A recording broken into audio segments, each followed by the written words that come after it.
today is his final burial, which was held on Friday, August 8, 2025 at St. Peter's Cathedral Ibadan. This is a video of the entrance of dignitary into the church premises. Also, the coffin being carried into the church premises. Watch the video till the end. You can see other moments. And don't forget to like, to subscribe, because more videos are still coming.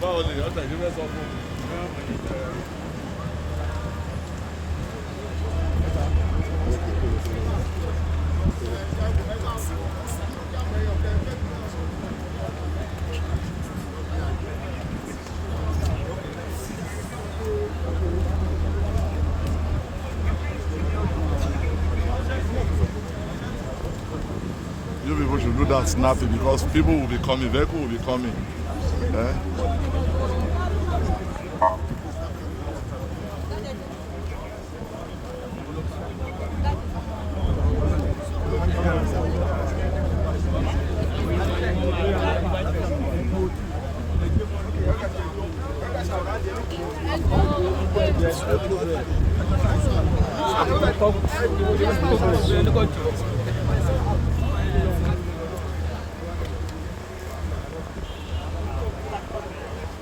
Excuse me. Hello, excuse me.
Ìjàkátàkìtì lọ́rọ̀ tó fàkọ́fà àwọn adélé náà bí láàbà ẹjẹ́ pé